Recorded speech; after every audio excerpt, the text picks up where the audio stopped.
نحمده ونستعينه ونستغفره ونؤمن به ونتوكل عليه ونعوذ بالله من شرور أنفسنا ومن سيئات أعمالنا من يهده الله فلا مضل له ومن يضلله فلا هادي له ونشهد أن لا إله إلا الله وحده لا شريك له ونشهد أن محمدًا عبده ورسوله أعوذ بالله من الشيطان الرجيم بسم الله الرحمن الرحيم يا أيها الذين آمنوا إذا قمتم إلى الصلاة فاغسلوا وجوهكم وأيديكم إلى المرافق وامسحوا برؤوسكم وأرجلكم إلى الكعبين إن الله وملائكته يصلون على النبي يا أيها الذين آمنوا صلوا عليه وسلموا تسليما زمارون طول بجمع درود الشريف اللهم صل على محمد وعلى آل محمد كما صليت على إبراهيم وعلى آل إبراهيم إنك حميد مجيد اللهم بارك على محمد وعلى آل محمد كما باركت على إبراهيم وعلى آل إبراهيم إنك حميد مجيد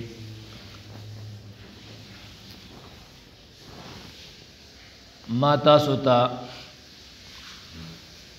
د اودس متعلق بیان شروع کړو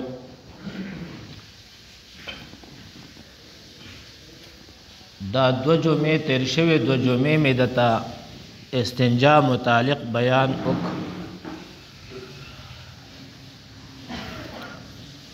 نن کومګ او تاسو له الله رب العزت جون را نصیب نو هم د استنجا متعلق سو مسائل اهم مسائل لی چې زمونږ او تاسو د ژوندۍ د روزمره سره تعلق ساتي نو د هغه بیان په مونږ لو تاسو لازم دی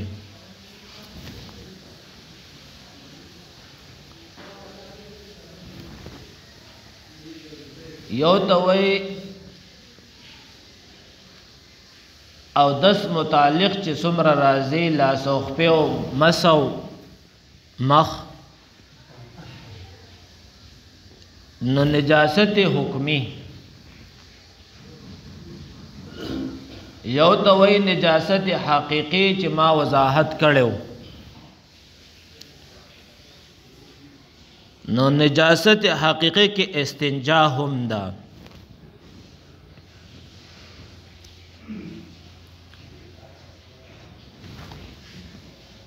تیر شوی جمعۃ المبارک پورس چې کله مونږ بیان وکړو یو ملګری سوالونه وکړل نو هغه ما وی دا جوابات لازم نه چې تاسو ته خبردار کوم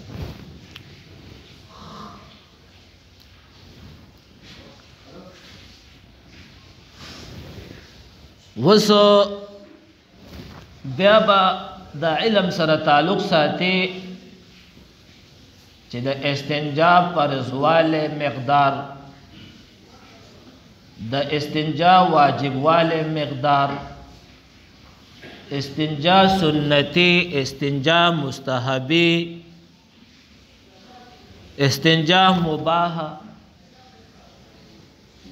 دا ستاسو د فهم خبري ندي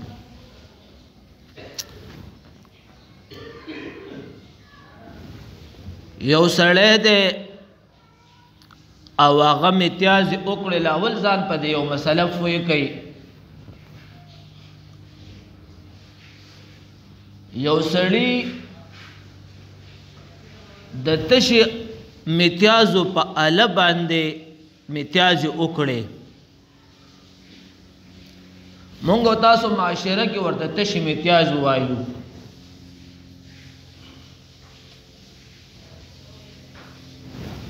نو دا د ټول پرتوک د استنجا د پاره نخ کته کوي.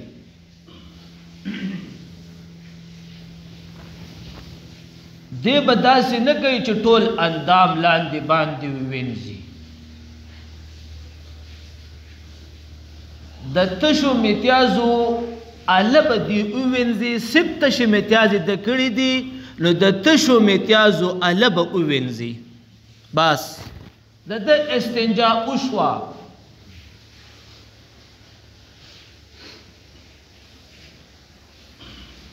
یو سړی دی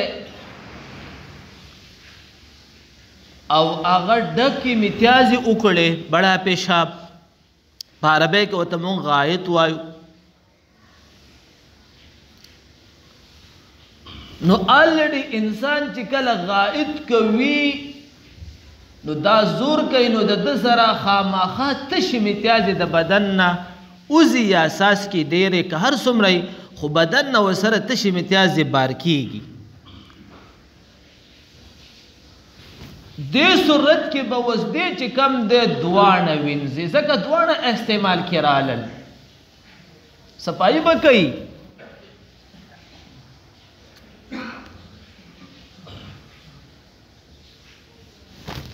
نو اوس تاسو ته مسله بیانوم رسته. اوس یو سړی د هغه لوټه استعمال کړه، تو شو پیپر استعمال کو بار.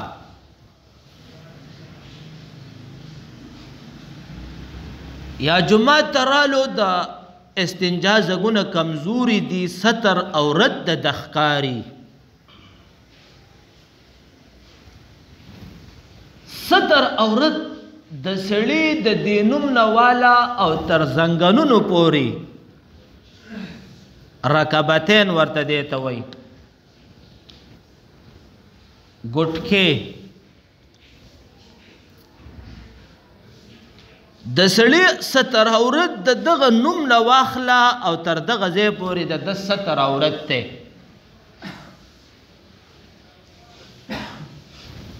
هر وخت کې دا پټ ساتل د فرض دي.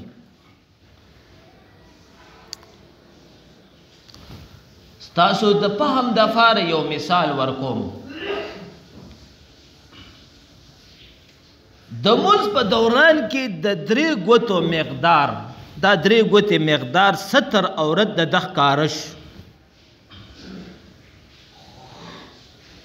یا یو ځای ښکاره شو، دې مونځ ته ولاړ دی، په مونځ کې داخل دی، او یا بیل بیل ځای کې لږ پرتوک سوری دی،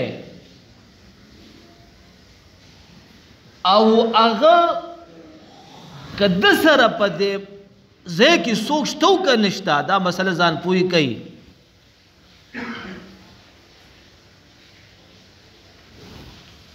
خو دغه ځای باندې د ده پرده نشته، لږ لږ پرتوک کې ځای سوری دی چې دا راجمع کړی شي، نو د 3 ګوتو مقدار جوړ شو. نو د ده مونځ فاسد شي.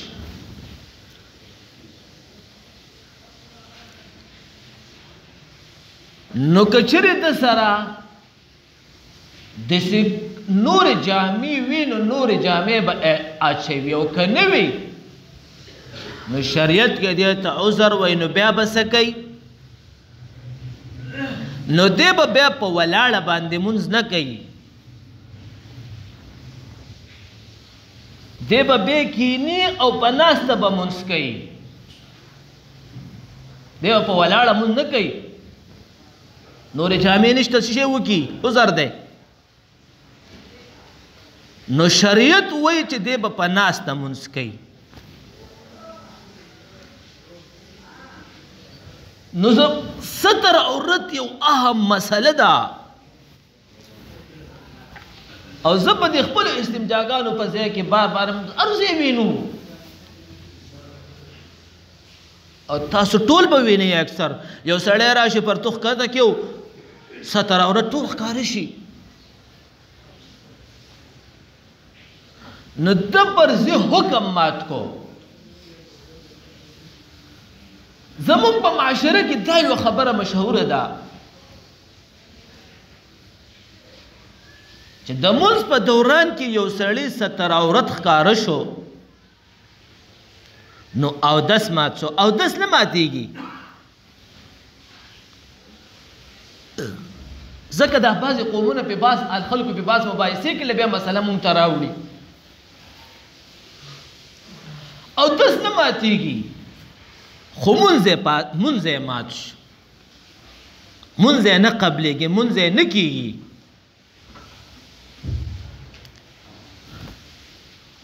نو د دې مونځ دا مسله مې تاسو ته د ستر عورت ځکه بیان کړه چې تاسو ذهن ته دا خبره راشي.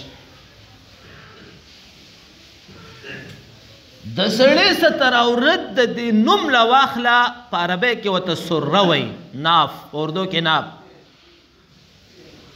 او د دې ګوټکو پورې او شریعت وایي چې ګوټکې پکې داخلې دي ستر عورت کې. نو دا به دې پټ ساتي. بعضې وخت کې موږ له دا مسله راپېښه شي. یو سړی پرتوګ اچولی دی او بلین یې اچولی خو دا لاسونه یې ښکاري نو جګړې پې کېږي وایي مونځ دې نه کېږي. که یو سړي د دې نوم نه واخله او تر ګوټکو پورې دا اندام پټ وي او نور مکمل بربنډ دی او مونځ کوي مونځ یې کېږي. خو الله رب العزت ستر پرده ډېره زیاته خوښه کړې ده. چرته خدای موږ له وس او توفیق راکو ژوندي وو نو د جنت بیان کې به راته د الله د ملاقات یو خبره کوم. بیا جنتیانو سره چې الله ملاقات کوي نو ملاقات به څنګه وي؟ په 80,000 پردو کې به الله پټې ښه په 80,000 پردو کې. او بیا دا یو پرده چې د الله کومه ده دا به خپله په پردو کې پټوي.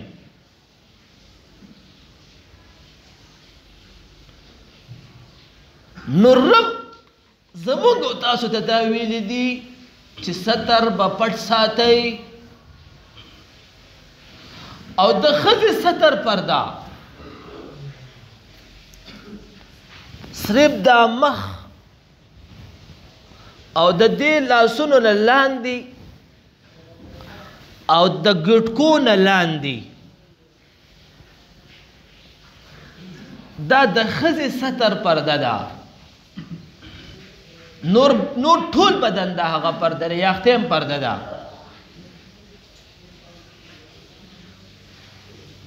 مونځ کې اکثر وایو سړو دپاره چې پنسې د ګټکو نه اوچتې کوي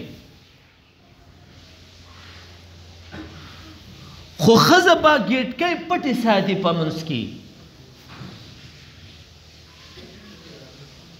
ځکه دا ګېټکۍ هم د ښځو فرده ده. ګېټکۍ به نه ښکاره کوي. په عام معاشره کې یو ښځه بار ماحول ته وځي. زمونږ د پښتنو مزاج دا دی چې ښځه چې کله بار معاشرې ته وځي د سر نه واله خپو پورې به پټوي.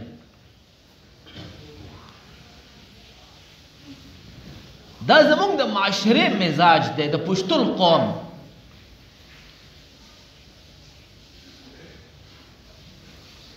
خو که چېرې یوه ښځه مخ لغړ شي یا لاسونه لغړی یا خپې لغړی او دې بار معاشره کې ګرځي نو دې باندې دې نه ګنهګارېږي. ښه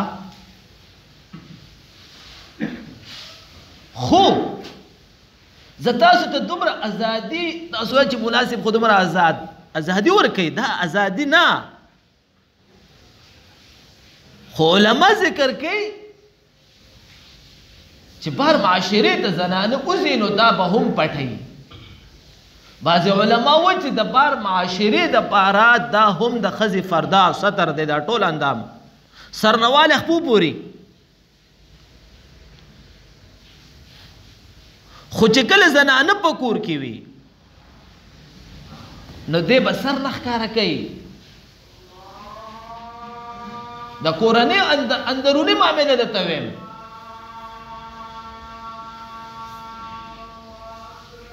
یا پلار او زوی دي یا مور او زوی دي او د مور اندام ښکاره شي زوی ته یا د پلار اندام ښکاره شي زوی ته، نو یا د دې زوی اندام غټ بالغه د زوی اندام ښکاره شي پلار ته، نو موږ معاشره کې دا کراهت بالکل کور کې ګڼو نه. خو نه، دا معاشره کې به دا پټ ساتي په کور کې اندر، ځکه زوی نه به پرده کوي، مور به د زوی نه پرده کوي، هغه شان د پرده چې کم اندامونه به پټ ساتي. ځکه د دې هر مخلوق سره د انسانانو سره فرشتې ګرځي، کرام الکاتبین ورسره وخت ورسره. نو خبره را بل طرف ته ځینو که یو سړی پر پلوټه باندې ځان اوچ کی او دی او دست انزلو ځای له لاړ شي او چې زه خپل اندام ووینځم، نو دې پاک دی ځان یې پاک کړی دی، پلوټه باندې یا په ټوشو پیپر باندې دې ځان پاک کړی دی. نو اوس به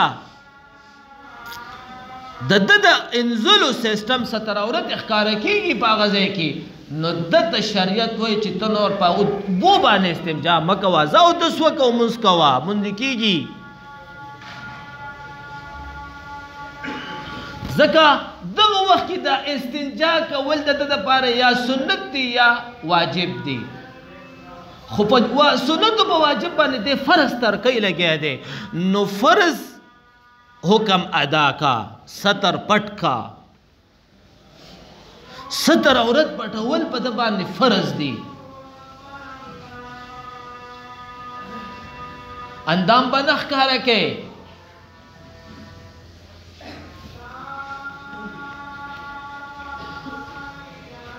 نو دا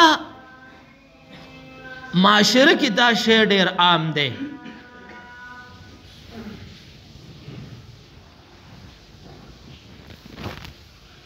که چېرې یو سړی اودس یې کړی، هغه وروسته خپل ځای سره انشاءالله د دې دغه وایو.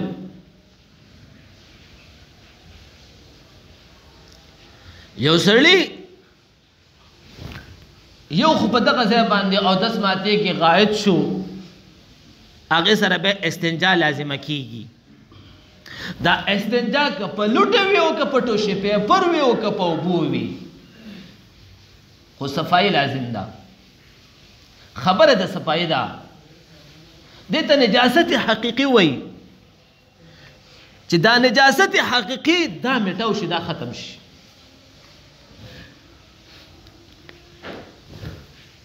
وس یو سړی اندام د دې یو سړی خوب اوده شو، نو الډي د ده اودس مات شو، نو په ده باندې بیا استنجا نشته. ها که چېرې په ده باندې داسې خوب کړی، خوب یې لیدلی، څه اثرات پې موجود وي، هغه به انشاءالله بیا د غسل په بیان کې وایو. نو بیا په ده باندې غسل لازمیږي.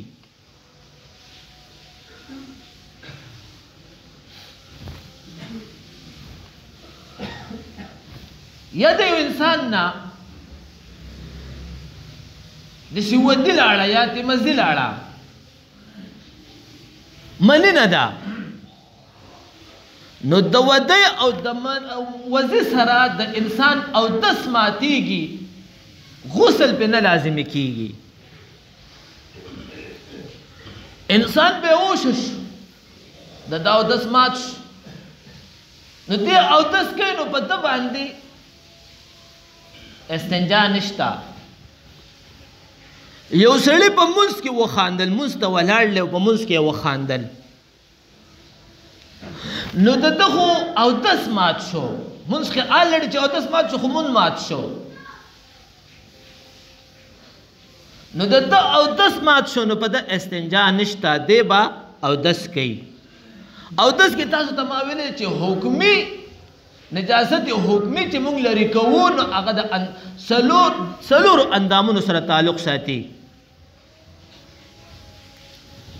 لاسونه شو مخ شو سرمسه شو خپې وینځل شول تفصیل ته به ان شاء الله به ورسته زو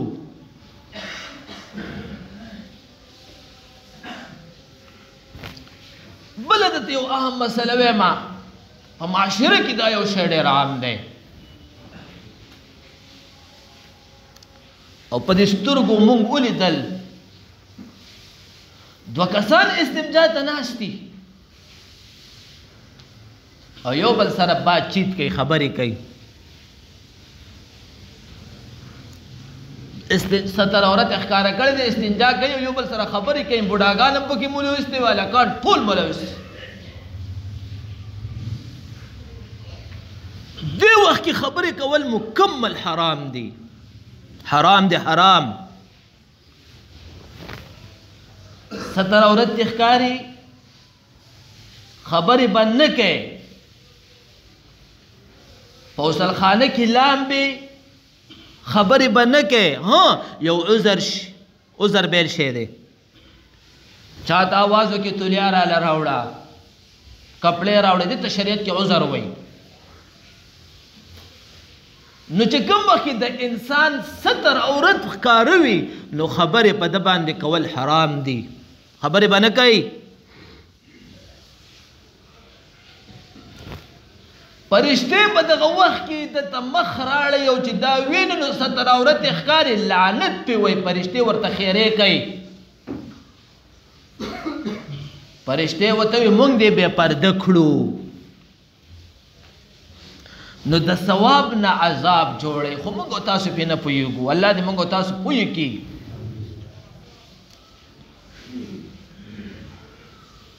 د دې اودس د دې استنجا کې باتچیت خبرو کول دې سره زما ذهن ته بیا یو بله مسله راغله په اودس کوي او بعضې ملګري ناست وي ګپې شپې لګوي هر وخت کې زه دا وینم خنداګانې کوي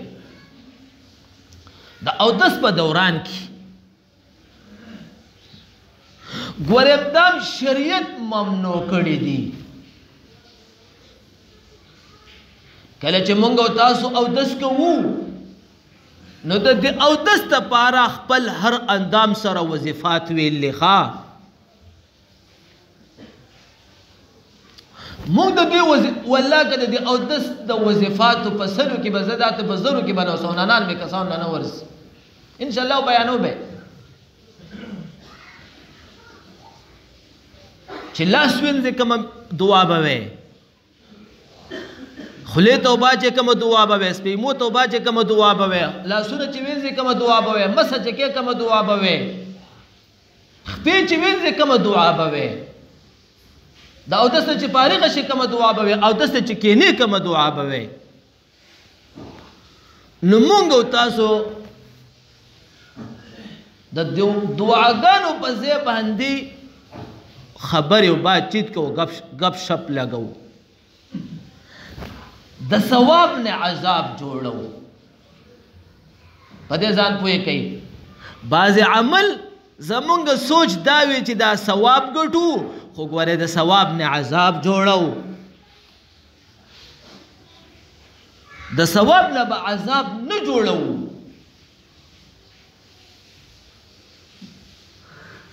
دې کې بلا قسمه مسائل یو نه دی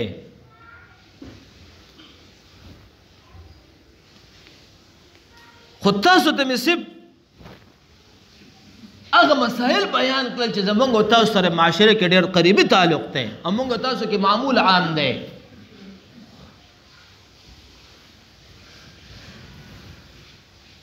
د استنجا په ځای باندې دا استنجا زګونه چې کم دی په دې باندې اثر موجود دی ګندګي نشته خو اثر موجود دی نو کتا سره چې د پردې سیستم موجود وي چې ته استنجا په اوبو باندې وکې نو بیا تا دپاره لازمه ده چې استنجا په اوبو باندې وکې هغه اثر د دې ګندګۍ ختم کړي د استنجا د ځای نه اندام درته یادوم ښه یو خو دا د استنجاګانو ځګونه دا نه یادوم ګوره اندام یادوم او که چیرې تا سره د پردې سیستم نشته ستا اندامونه ښکاره کېږي نو شریعت وایي چې دا اثر پرېږده اودس وکړه خپل لمونځ وکړه ستا لمونځ کېږي مونږه خو بهتره دا ده تاسو ته مخکې ما یو دو جملې وړاندې ویلي په دې باندې چې اودس وشي په استنجا وشي په اوبو باندې صفایي چې څومره بهتر راشي الله رب العزت ډېر خوشحالېږي ځکه الله صفایي پسند دی او الله رب العزت هغه انسان ډېر محبوبوي چې صفایي پسند وي او الله رب العزت د هغه انسان عبادات ډېر ځان سره په اعلی درجه کې قبلوي چې صفایي پسند دی او خشوع وضو والی نو انشاءالله دا خبره ډېرې لازمه ما چې دا وش آینده جمعه که خیر زندگی و ژوند چې استنجا په څه باندې کراهت لري استنجا به په دې شیزونو نه کوو نو انشاءالله آینده جمعه به هغه بیانوو او بیا به انشاءالله که زندگی و ژوند بلې جمعې له به انشاءالله بیا د اودس ارکان ته ځو د اودس واجباتو ته فرایضو ته نه واجبات په اودس کې نشته فرایضو ته سنتونو ته مستحباتو ته مکروهاتو ته د اندامونو سره دعاګانې بیا درې پیره بار وینځل ولي او بیا الله تاسو ته مخکې ما ویلي چې یو اندام انځل دا د اندامونو دې کې څه طبي دغه ده او الله دا ولې مقرر کړي دي نو دا ټول حکمتونه به وایو الله رب العزت ما ته ټول د عمل کولو توفیق را نصیب کړي واخر دعوانا ان الحمد لله رب العالمین